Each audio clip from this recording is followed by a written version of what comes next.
안녕하세요. 저는 30대 여자입니다. 제가 진짜 너무 속 터지고 화가 나는 일이 있어서 이렇게 사연을 다 올리게 되었습니다. 여러분들도 제 이야기를 듣고 같이 화내고 저를 응원해 주셨으면 좋겠습니다. 제가 들려드릴 이야기는 몇 년 전에 파도처럼 제게 한꺼번에 일어난 일이에요. 글을 쓰려고 다시 지난 날들을 회상하는데도 손이 떨릴 정도로 화가 치밀어 오릅니다. 그럼 지금부터 제 이야기를 시작해 보겠습니다. 저는 결혼을 해서 동갑내기 남편과 둘이 서울에서 살고 있었습니다. 저희의 연애 이야기를 해봤자 남들과 다를 거 없이 2년 정도 만났고 서로 훈기가 차서 결혼을 하게 되었죠. 글쎄, 애진옥에 이런 집안인 걸 알았더라면 어떻게든 헤어지고 피했을 텐데 다시 생각해도 바보 같았습니다. 그때는 서로를 너무나도 끔찍하게 아끼고 사랑해서 어떤 고난이 닥쳐도 이겨낼 수 있을 거라고 생각했습니다. 그래서 양가의 축복 아래에 결혼을 했어요. 시댁은 강원도 아주 시골에 자리 잡고 있었습니다. 남편이 결혼 전에는 거리가 멀고 차편이 애매하다는 이유로 1년의 명절이나 시부모님 생신 이외에는 잘 가지 않았습니다. 연애할 때도 그래왔기 때문에 사실 결혼하고 나서도 그러면 된다고 생각했어요. 남편에게는 저희보다 5살 많은 신우가 있었습니다. 신우는 글쎄요, 자주 만난 적이 없었던지라 어떤 사람인지 모르고 결혼을 했죠. 저희가 결혼할 때엔 이미 시집을 가 있었고 명절이고 생신이고 그저 시댁의 얼굴만 비추고 사라진다고 들었던 터라 잘 알지 못했습니다. 제가 결혼한 지 얼마 안 돼서 한창 깨를 볶던 신혼 시절이었죠. 그래봐야 맞벌이였던지라 남들이 생각하는 신혼부부만큼 깨를 볶지도 못했던 것 같습니다. 저랑 남편은 대출을 끼고 서울에 있는 아파트를 분양받았습니다. 신혼인데 집부터 사는 게 서로 좀 부담이기는 했으나 워낙 지역이 좋고 재개발의 여지도 있어서 투자 겸 해서 사게 되었습니다. 참 내 집이 생기니 그렇게 기쁠 수가 없더라고요. 갚아야 할 대출금이 막막했지만 사랑하는 남편도 있고 맞벌이 부부의 장점이 월급이 2번 나온다는 거 아니겠어요? 이렇게 살다 보면 언젠간 정말 오롯이 우리 집이 되어 있겠지. 몇 명을 낳을까 하면서 계획도 세우고 했어요. 저희 친정어머니께서 부동산을 오래 하셨거든요. 그래서 그 집은 무조건 오른다 사더라 하시길래 믿고 산 것도 있습니다. 부동산을 하시는 어머니 덕에 추천으로 사두었던 땅도 조금 있었습니다. 이 땅은 결혼 전에 투자 목적으로 사둔 땅이었는데 남편은 그 존재를 모르고 있었어요. 아직 팔기에는 애매한 땅이라서 적금 들었다 생각하고 냅두는 땅이었거든요. 아무튼 저희 둘 다 직장이 서울이니 당연히 서울로 터를 잡았던 것 뿐인데 시댁에서는 난리가 났습니다. 저도 솔직히 아직까지도 이해가 가질 않아요. 서울에 터전이 있으면 당연히 집도 서울이어야 하지 않나요?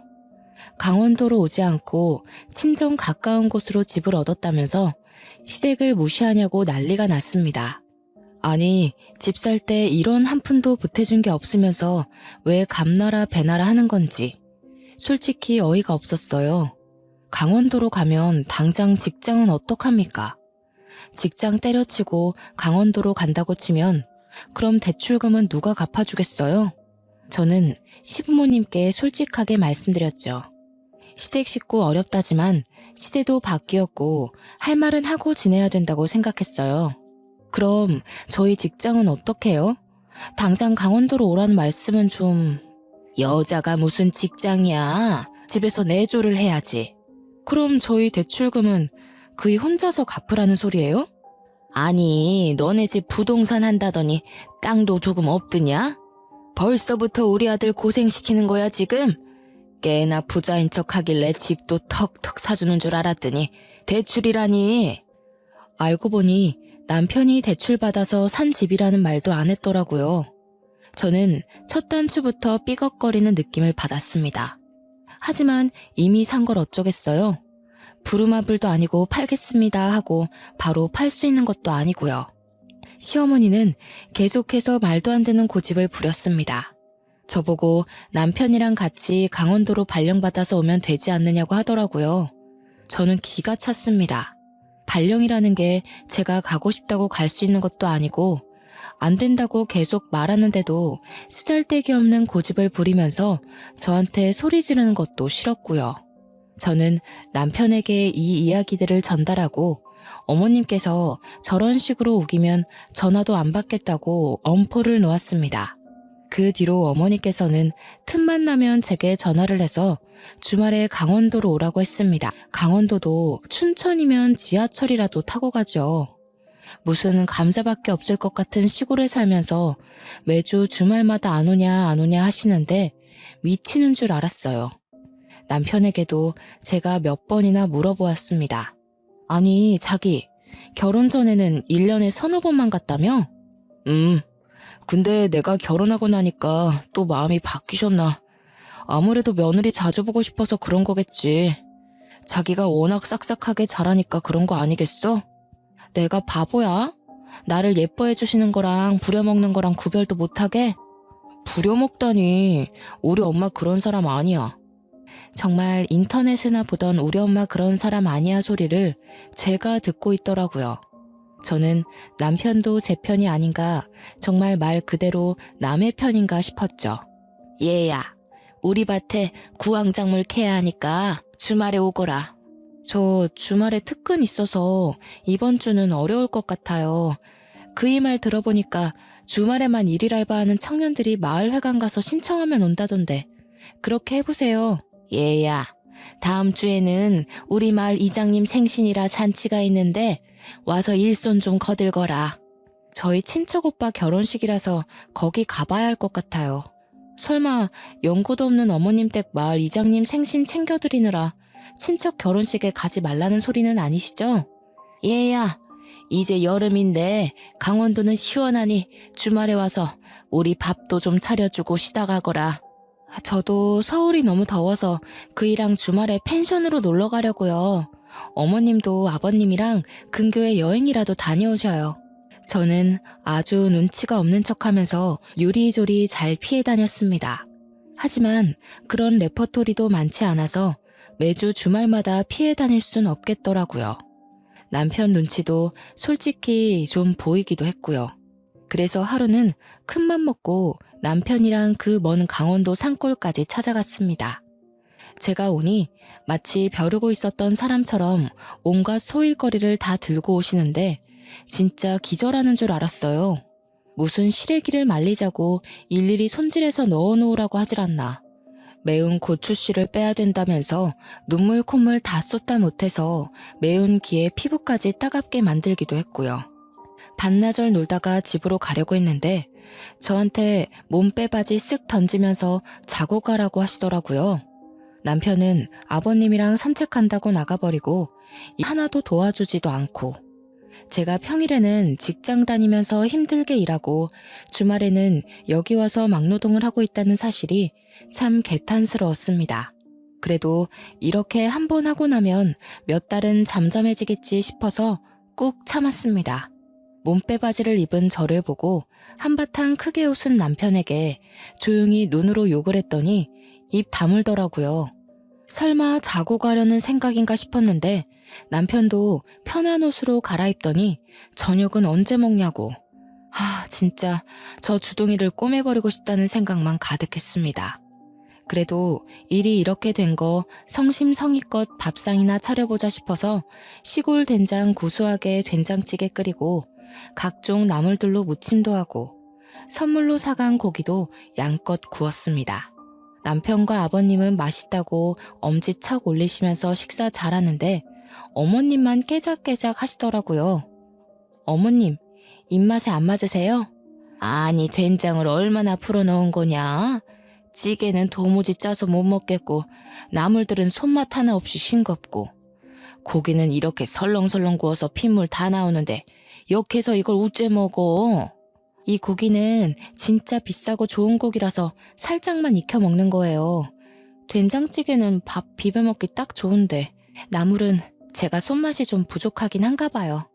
우리 아들이 매번 이렇게 맛없는 밥상을 끼니랍시고 먹었을 거 생각하니 내 속이 다 분하다. 그러길래 네가 강원도에 집을 얻었으면 내가 요리도 가르쳐주고 살림도 가르쳐주고 했을 거 아니니? 저는 그 말이 정말 기분 나빴습니다. 표정이 순식간에 굳자 남편이 숟가락을 놓고 시어머니께 애교를 떨더라고요. 아니야, 우리 여보가 나한테 얼마나 맛있게 밥 해주는데. 나는 아주 간이 딱 좋은데. 물론 나물이야 우리 엄마가 해준 게 더 맛있지. 안 되겠다. 내가 한 달에 2-3번씩 반찬해서 가져다 주고 너희 집 가서 자고 올까? 내가 차려준 밥이 훨씬 맛있지. 역시 세월의 손맛은 따라가기 힘들지. 아가, 내가 이제 가서 반찬도 해주고 살림도 좀 살펴주고 하마. 저는 정말 세상에서 가장 듣고 싶지 않은 소리였죠. 말이 좋아 반찬 들고 오신다는 거지 제 살림 하나하나 뜯어보겠다는 소리 아니겠어요?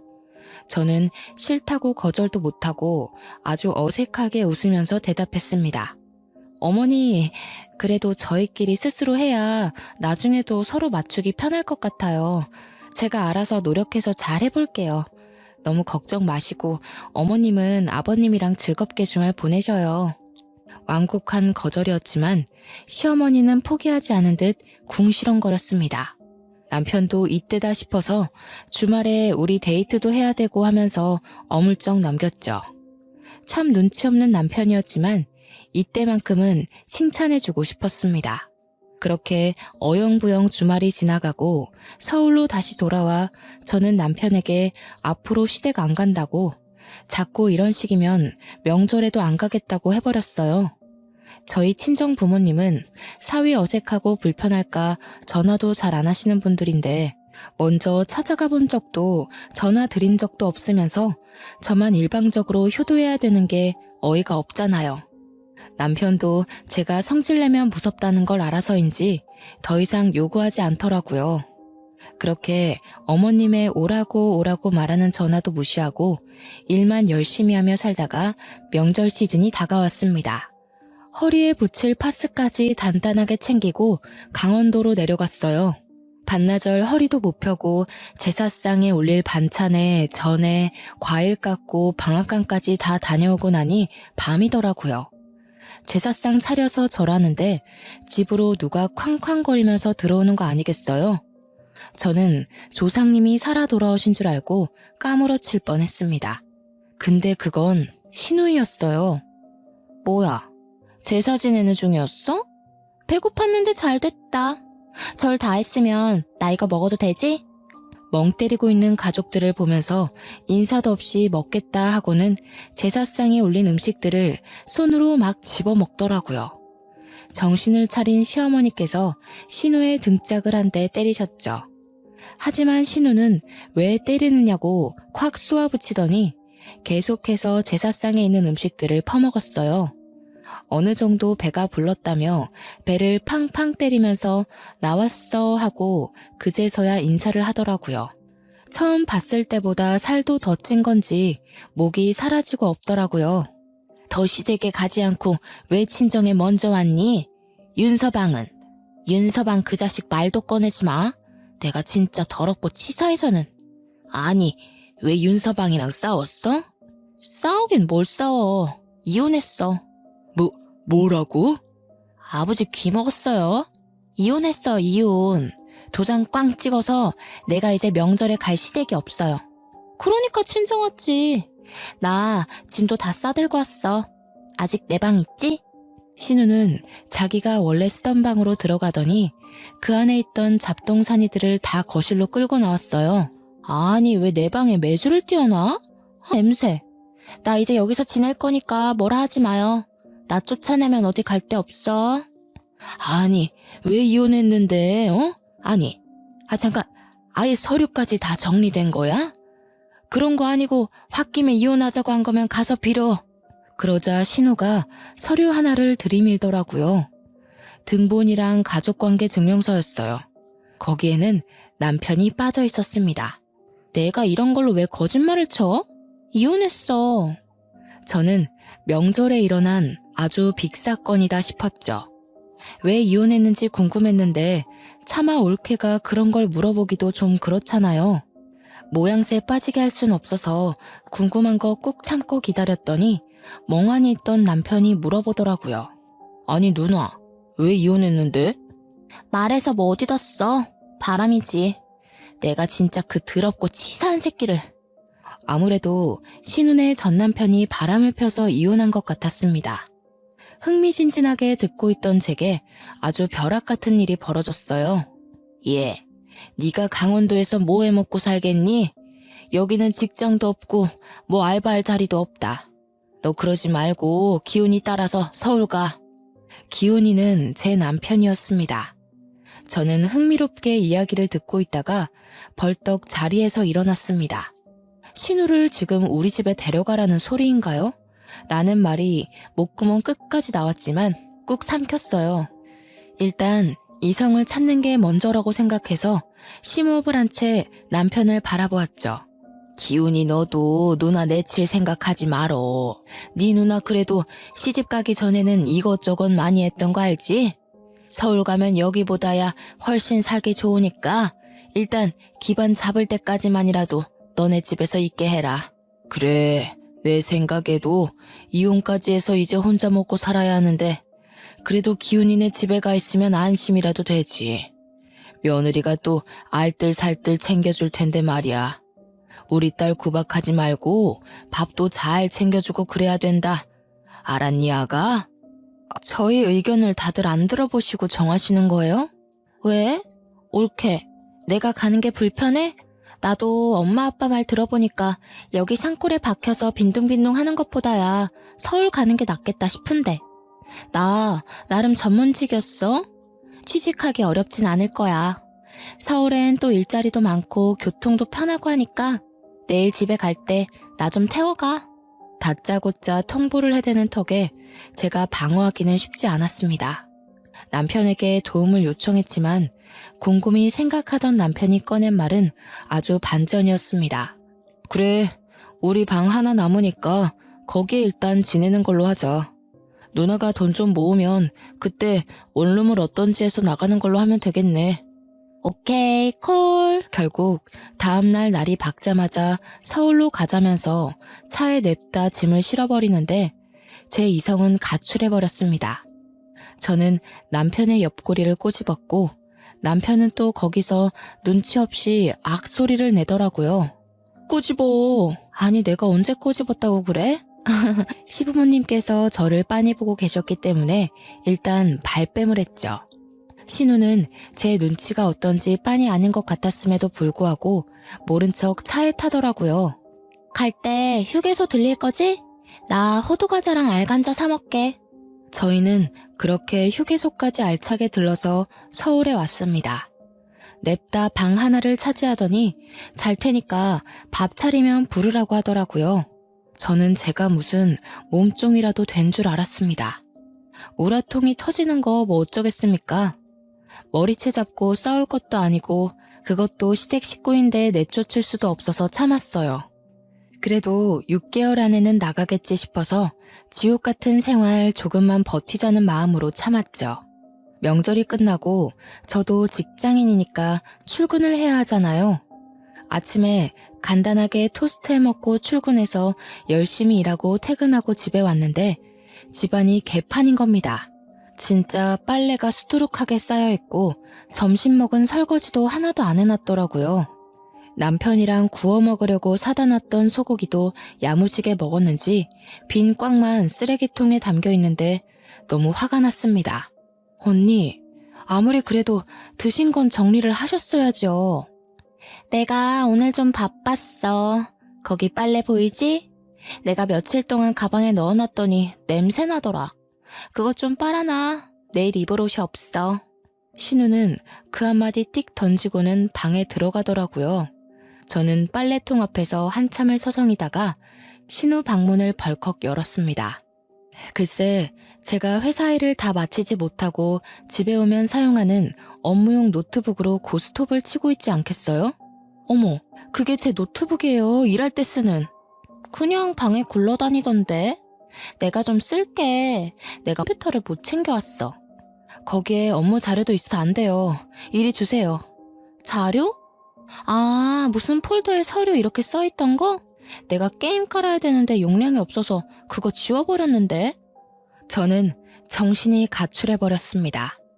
그 안에는 연간 계획이며 재무제표도 들어있었고 회사 업무와 관련된 중요한 서류들도 백업되어 있었거든요. 저는 신우가 지워버렸다는 말에 놀라서 신우를 밀치고 노트북을 살폈어요. 정말 깨끗하게 지웠더라고요.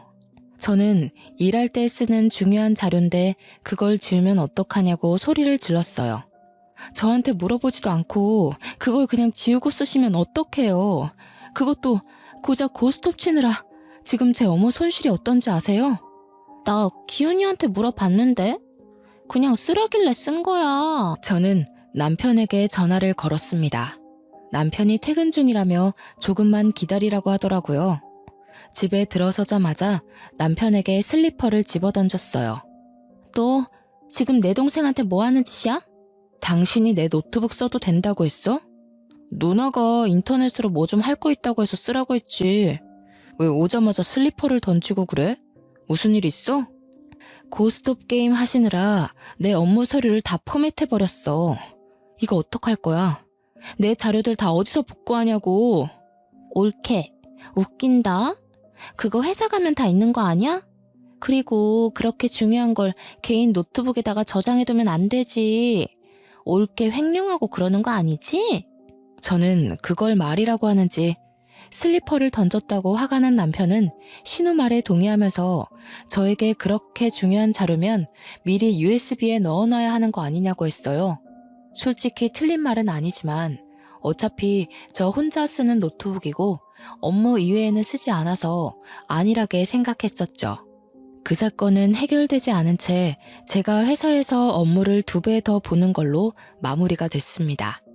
하지만 신우짓은 여기서 멈추지 않았습니다. 욕실 개수구에 자기 머리카락이 잔뜩인데 그거 하나 제대로 치우지도 않았고요. 설거지는 당연하고 밥 한 번 차려놓은 적이 없었습니다. 맞벌이 부부인 우리가 퇴근하고 오면 오늘은 뭘 먹을 거냐고 배고프다고 빨리 밥을 하라고 시키더라고요. 자기는 집에서 놀고 먹고 하면서 생활비 한 푼 안 보태는데 밥까지 차리라고 하니까 정말 시어머니를 모시는 것 같았습니다. 그뿐만이 아니었습니다. 빨래를 돌리는 건커녕 빨래통에 빨래를 내놔도 양말은 다 뒤집어져 있고 흰 옷이고 검은 옷이고 속옷이고 다 한꺼번에 섞어놓고 팬티에는 생리가 묻어있는데도 떡하니 펼쳐놓았더라고요. 아니, 생리대도 제 거 가져다가 팍팍 쓰는데 진짜 하나하나 아까워서 미치겠더라고요. 언니는 취업 준비하고 계신 거 맞아요? 내가 왜? 아니, 취업할 거라고 서울 와놓고서는 내가 왜? 라고 묻는 게 정상입니까? 결론은 취업 준비고 나발이고 아무것도 안 하면서 집에서 고스톱이나 치고 있다는 소리 아니겠어요? 저는 진짜 너무 열이 받았습니다. 처음에 약속하셨잖아요. 서울에서 취직하고 싶다고. 그래서 보증금 얻을 동안만 우리 집에 있기로요. 취업이 뭐 그렇게 쉽나? 그러니까요. 준비를 제대로 하셔야죠. 준비도 안 하고 맨날 고스톱만 치고 있으면 취직이 되나요? 아니 올케. 왜 이렇게 빡빡하게 굴어 가족끼리? 너네가 애가 있는 것도 아니고 식구 하나 들었다고 뭐 생활비가 엄청나게 차이 나는 것도 아니잖아. 기훈아, 네 마누라가 이러는데 내가 지금 당장 나가기라도 해야 되니? 그래, 당신 생활비도 그동안 넉넉하지 않았어? 우리가 둘 다 돈도 벌고 하는데 누나가 뭐 먹으면 얼마나 먹고 전기랑 물 쓰면 얼마나 쓰겠어. 지금 그걸 말이라고 해? 우리는 낮에 집에 그동안 없었으니까 쓸 일이 없었지. 그 신우는 맨날 있잖아. 맨날 고스톱 치느라 노트북 쓰고 덥다고 선풍기 꺼내 틀고. 그거 해봐야 얼마나 쓴다고. 그냥 내가 밥도 대충 있는 걸로 알아서 먹고 할 테니까 나 신경 쓰지 마. 어떻게 신경을 안 써요? 아니 그렇게 신경이 쓰면 용돈이라도 주고 말하던가. 제가 용돈을 왜 드려요? 도대체 언제 나가실 거예요? 이거 봐. 나 내쫓는 게 목적이었네. 아니 내가 무슨 잔소리를 했어 어쨌어? 내가 신우짓한 것도 없는데 왜 그래? 어차피 내 남동생네 집이고 방도 하나 남고 가족끼리 서로 도와야 하는 거 아니야? 남는 방 아니에요. 저희 애기 가지면 애기가 쓸 방이에요. 그래서 지금 뱃속에 애라도 들었니? 애도 없잖아. 이럴 때만 애 타령하지. 우리 엄마 아빠가 애 가져라 할 때는 돈 벌어야 돼요 하더니 속 보인다 너? 그러더니 아주 앞으로 힘들게 해줄 수도 있다면서 큰 소리 뻥뻥 치고는 방으로 쏙 들어가 버리더라고요. 진짜 고구마 한 200개는 먹은 것 같은 답답함이 온 몸을 휘감았습니다. 남편은 제게 누나 고집은 절대 못 꺾는다면서 말을 너무 심하게 한 거 아니냐고 했어요. 솔직히 말을 더 심하게 한 사람이 누군데 제 탓을 하나요? 이런 식으로 제 식구만 싸고 돌면 이혼해. 저는 아주 초강수를 두었습니다. 시골 분들이셔서 아들내미 이혼한다고 하면 뒷목은 잡으실 것 같은데 남편은 어떻게 나오나 궁금했습니다. 솔직히 저런 신우랑 계속 같이 살아야 한다고 하면 이혼밖에 답이 없긴 했고요. 남편은 콧방귀를 뀌면서 마음대로 하던가 하더라고요. 솔직히 그냥 해본 말인 줄 아는 거겠죠. 무서울 게 없었습니다. 그래서 신우방을 열고 잠깐 나와서 다시 이야기하자고 했어요. 신우는 고스톱 치는데 방해를 한다면서 투덜거리고 다시 나왔어요. 왜 하셨어요? 이제는 그런 걸로 코투리 잡으려고? 내 탓 아냐? 남편이 어린 여자랑 바람이 났고 나한테 들켰고 그래서 이혼했어. 그럼 위자료 받으셨을 거 아니에요? 상간녀 소송도 당연히 하셨을 거고요. 그러자 신우가 갑자기 꿀먹은 벙어리가 됐어요. 위자료까지는 생각 못했는지 남편이 신우를 채근하더라고요. 그래. 받았어. 3천 받았다 3천. 그 돈 다 어쩌시고 돈 없어서 여기서 지내겠다고 하시는 거예요? 3천만 원이면 월세 보증금 하고도 남아요. 아니 나는 뭐 돈 쓸 데가 없겠어? 누나 솔직하게 말해. 돈 다 어디다가 썼어? 어디 빚이라도 있었어? 아니면 뭐 명품 중독이야? 아니야. 고스톱 하느라 썼어. 저거 돈 충전해서 치는 거란 말이야. 그래서 따면 진짜 현금으로 바꿔줘. 내가 아주 크게 한번 따려고 싹 다 꼬라박았는데 휴지돼서 사라진 거지. 누나 미친 거 아니야? 이제부터 언니도 저희 집에서 생활하시려면 생활비 보태세요. 신우는 그 말에 아주 곡소리를 내면서 가족끼리 너무한다고 그러는 거 아니라고 소리를 꽥 질렀어요. 당연히 수중에 가진 돈이 한 푼도 없으니까 생활비를 보탤 수 없겠죠. 그러면 취직이라도 하던가. 한심하게 위자료 받은 거는 전부 도박에 날리고 이러는 꼴이라니. 제가 한심해 죽겠다는 표정으로 신우에게 쏘아대니 신우도 열이 받았는지 두고 보라고 했지? 하면서 시어머니에게 전화를 걸었습니다. 제 눈앞에서 울면서 서러워서 못 살겠다는 둥 며느리가 이래도 되냐고 시댁 무서운 줄 모른다고 하소연을 하더니 시어머니께서 당장 가겠다고 하시더라고요. 저는 이 시간에 어떻게 오겠냐고 자러 갈 준비를 했어요. 저는 내일도 출근을 해야 했으니까요. 새벽 1시에 소란스러워 문을 열었더니 시어머니께서 진짜 오셨더라고요. 저와 남편은 자다 깨서 깜짝 놀랐고 씩씩거리는 시어머니가 저를 확 밀치셨어요. 저는 중심을 잃고 뒤로 크게 넘어졌습니다. 신우는 안 자고 있었는지 거실에 나와 낄낄거리고 있더라고요. 저는 수치심과 더불어 억울한 마음에 시어머니께 뭐 하는 짓이냐고 소리를 질렀습니다. 시댁 무서운 줄도 모르고 이것이 우리 기정이한테 무슨 짓이야? 뭐? 생활비를 보태라고 해? 너네 서울에서 직장 생활한다고 강원도도 안 내려오면서 무슨 우리의 돈까지 받아쳐먹으려고? 저는 무슨 죄가 있어서 신우를 모시고 살아야 돼요? 설거지도 안 해, 빨래도 안 해. 자기가 씻고 나온 머리카락 정리 한 번을 안 하는데 저는 무슨 몸종이에요? 뒤치다거리만 해주게. 생활비 내라는 게 왜요? 놀고 먹으니까 못 내는 거지. 취업 준비도 안 하고 위자료로 받은 3천만 원도 고스톱에 꼬라박는 사람인데요. 어머님이 데려가세요. 제가 사실만 말하자 시어머니는 할 말이 없는지 갑자기 주저앉아서 엉엉 우시기 시작했어요. 신우와 남편도 그런 시어머니 옆에 찰싹 붙어서 편을 들더라고요. 너 어른한테 싸가지 없이 그게 무슨 말버릇이야? 그것도 남도 아닌 우리 엄마한테. 너 이런 식으로 나오면 너도 이혼남 될 줄 알아. 이혼이라는 말에 시어머니께서 욕을 한 사발이 뱉으면서 제 머리채를 잡으셨습니다. 저는 머리카락이 쥐어뜯기는 와중에 저희 친정 부모님께 전화를 걸었어요. 살려주세요 하면서 전화를 걸자 새벽 2시가 다 되어가는 시간인데도 무슨 일이냐며 한달음에 신혼집으로 달려오셨습니다. 저는 머리가 산발이 되어 있고 시어머니와 신우도 씩씩거리고 있고 남편은 일 크게 만든다며 저를 나무라더라고요.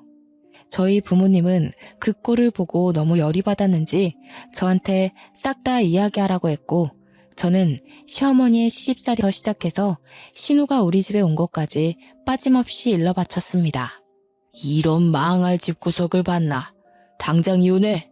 누구 마음대로 이혼을 합니까? 누가 뭘 잘못했는데? 지금 우리의 머리털 다 뜯어놓고도 그런 소리가 나옵니까? 경찰 안 부른 것만으로도 감사한 줄 아십시오. 참나. 그럼 이혼하더라도 할 건 확실하게 하자. 너 그 땅값 많이 올랐더라? 그것도 반반하는 거지? 땅? 무슨 땅? 내가 깜빡 속았지 뭐야. 얼마 전에 일이 있어서 등기부등본 떼보니까 제 명의로 땅이 있더라고, 하남에. 알짜배기라서 값도 엄청 올랐던데 그것도 반으로 나눠. 아니, 그건 우리 딸 시집 오기 전부터 가지고 있었던 건데 왜 나눠? 재산이 있는 거 숨기고 대출받아서 집 샀잖아요. 그 땅만 팔았어도 대출금 안 갚아도 되는 건데 속인 게 맞으니 내놔야죠. 그거 팔아서 내 피부 관리샵 내면 되겠네. 그러면 이혼도 안 해도 되는 거 아니야?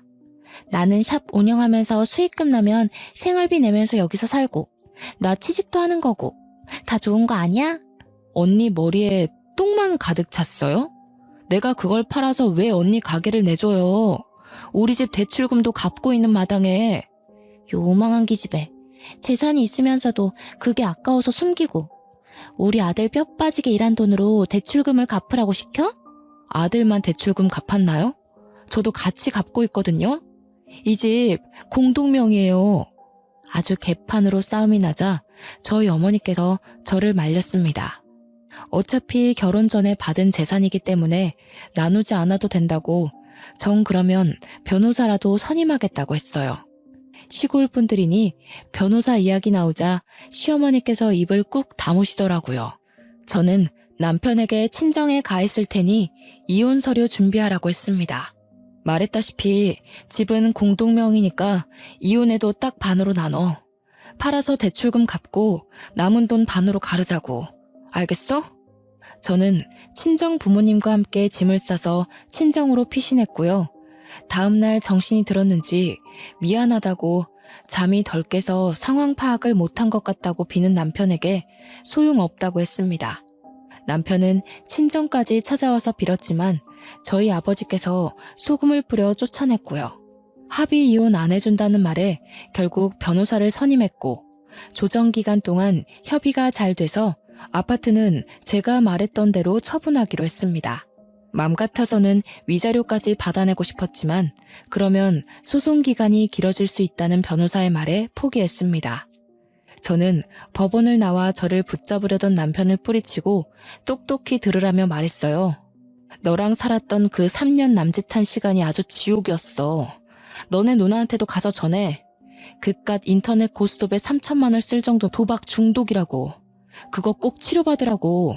알겠어?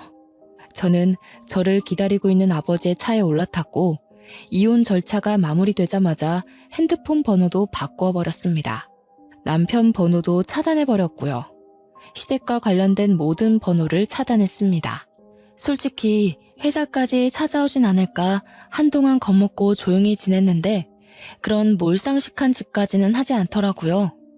저는 친정에 돌아와 직장 생활을 열심히 하면서 전 남편에 대한 기억을 지우려고 애썼습니다. 그래도 연애하는 기간 동안 신혼생활 하는 동안 참 좋았었는데 역시 고부간의 갈등은 이겨낼 수 없는 게 정답이더라고요. 아예 소식을 끊고 지내다가 우연히 제가 지역 맘카페 공고에 참여를 하게 되어서 오랜만에 카페 글들을 보고 있었습니다. 근데 그곳에서 아주 낯이 익은 이름을 발견했습니다. 바로 신우의 이름 권기정이었어요. 권기정 피부관리샵을 고발합니다. 라는 글이 있어서 홀린 듯이 들어가 보니 정말 신우가 피부관리샵을 냈었더라고요. 무슨 돈이 있어서 피부관리샵을 냈는지는 모르겠지만 아마도 아파트를 판 돈이 아니었을까 싶습니다. 그 아파트 급 처분하고 대출금까지 갚고 나누느라 사실 얼마 되지 않은 돈이었지만 그래도 2억 정도는 수중에 들어왔었거든요. 그 돈으로 신우가 원하던 피부관리샵을 차려줬나 봅니다. 하지만 글 내용은 썩 좋지 못했어요. 피부갈굼 소독도 제대로 안 하고 관리가 되지 않아 녹이 쓴 기구도 있었다. 화장품도 에스테틱에서 사용하는 고가의 제품이 아닌 어디 시장통에서 팔 법한 싸구려 크림으로 관리하더라. 그러면서 돈은 비싸게 받았다. 관리를 하러 가서 오히려 피부염에 걸렸고 결국 보건소에 신고까지 해서 지금은 영업 정지 상태다. 라는 글이었습니다. 영업 정지를 한 달 처분받았기 때문에 한 달 뒤에 다시 오픈하면 그 가게는 절대 가지 말라고 써 있더라고요. 지역 맘카페가 얼마나 활성화되어 있는지 아시죠? 그 밑에 댓글들이 수십 개가 달렸는데 가관이었습니다. 저도 그 샵 다니고 나서 피부에 트러블이 엄청 생겼어요. 거기 피부관리샵 사장이 싸가지 없는 걸로 엄청 유명해요. 거기 피부관리샵에서 피부 완전 망가지고 저 그래서 소송하려는데 참여하실 분? 소송 관련 댓글에는 밑으로 쭈루룩 같이 참여하고 싶다고 소송 걸자고 난리도 아니더라고요. 말해 뭐 하겠어요. 결국 샵이 망했다고 하더라고요. 그것도 그 샵을 차리느라 쏘 돈도 날리고 빚만 잔뜩 얻어서요. 저는 인과응보라고 생각하고 아주 속이 시원했습니다. 한 일주일쯤 지났나? 저희 회사 앞에 전 남편이 절 기다리고 있더라고요. 몇 개월 만에 보는 전 남편은 아주 바싹 말라서 거지 같은 꼴을 하고 저를 보고는 황급히 달려오더라고요. 아버지께 호출을 해야 하나 고민하고 있었는데 바싹 마른 꼴이 또 불쌍하게 느껴져서 이야기만 잠깐 하자는 말에 근처 커피숍을 갔어요. 내가 아주 생각을 잘못한 것 같아. 너와 함께 살았던 아파트도 날리고 모든 걸 다 처분하고 보니 너의 소중함이 느껴지더라. 우리 다시 합치면 안 되겠니? 있을 때 잘했어야지. 이제 와서 무슨 소용이야? 죽어도 너랑 합칠 마음 없고 너 도와줄 마음도 없어.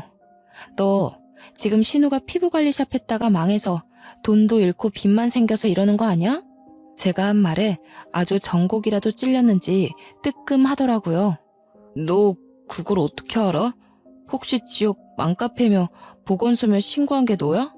이건 또 무슨 애먼 사람 잡는 소리야. 나도 며칠 전에 맘카페에서 글 본 거야. 내가 너나가 샵을 차렸는지 망해버렸는지 사실 알게 뭐니? 너 정말 지독하다. 그래도 우리가 같이 살았던 정이 있고 한때는 가족이었는데 어떻게 말을 그렇게 할 수 있어? 너 하는 꼬라지 보니까 딱 봐도 내 하남 땅 팔아서 도와달라고 찾아온 건가 본데 절대로 너 도와줄 맘 없고 너랑 이렇게 얼굴 보고 있는 것도 거북해.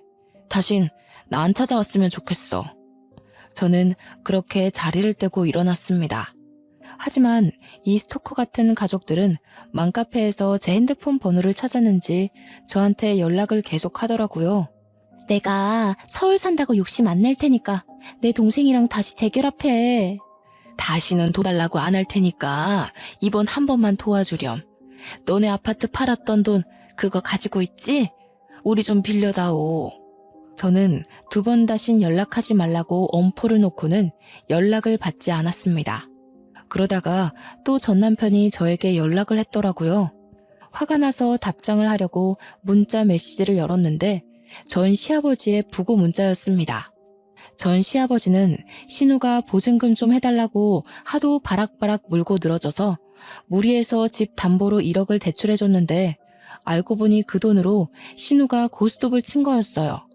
돈 다 날리고 찜질방 전전긍긍하면서 지내다가 못 버티고는 시댁으로 돌아갔는데 그 사실을 알게 된 시아버지가 혈압이 올라 그 자리에서 쓰러졌답니다. 평소에 심장 혈관 쪽에 문제가 있었던 터라 혈관이 떡하니 막혀버렸고 시골 동네라 응급시술을 할 수 있는 병원이 없었대요. 구급차를 타고 큰 병원으로 이송되는 과정에서 사망하게 되었다고 하더라고요. 저는 저에게 구구절절 설명해주면서 장례 날짜와 발인 날짜를 보내는 남편도 참 이해가 안 갔습니다. 신우 도박 좀 고치라고 했더니 결국 도박으로 이렇게 가족을 나락으로 보내버리네요. 저는 솔직히 시부에게도 좋은 감정이 전혀 없었기 때문에 그의 죽음이 슬프거나 비통하지도 않았습니다. 구구절절 사연을 보낸 것도 결국 부조금 많이 내라, 돈 좀 달라 이런 뜻 아니겠습니까? 그래서 문자에 적힌 계좌로 부조금이라고 딱 10,000원 송금했어요. 제가 10,000원 보낸 걸 봤는지 전 남편이 계속해서 저한테 전화를 걸고 문자로 너무한 거 아니냐고 전화 받으라고 난리쳤지만 깔끔하게 무시해줬습니다. 다음 날이 주말이라 맥주 한 캔 딱 마시고 속 시원하게 잠이 들었죠. 얼마나 꿀같이 잠을 잤는지 꿈도 안 꾸고 잤습니다. 솔직히 시부가 저주하러 꿈에 나타날까봐 무서웠거든요. 다음날 날이 밝자마자 현관이 소란스러워 나가니 어머니께서 씩씩거리시더라고요. 손에 바가지 하나 들고서요. 무슨 일이냐 여쭈어 보니 전 시어머니께서 찾아오셨다더라고요. 어떻게 있는 사람이 더하냐면서 부조금 10,000원 낼 수가 있느냐고 돈 내놓으라고 뻔뻔하게 굴었다고 하더라고요. 그 말에 열이 받은 어머니께서 무려 바가지에 변기물을 담아 확 쏟아부었다고 하더라고요. 변기물을 확 부어버리고는 자식 잘못 키운 죄는 부모가 받는 거라고, 내가 한 번만 더 찾아오면 경찰에 신고한다고 아주 엄포를 놨다 하시고는 걸레로 현관을 청소하시더군요.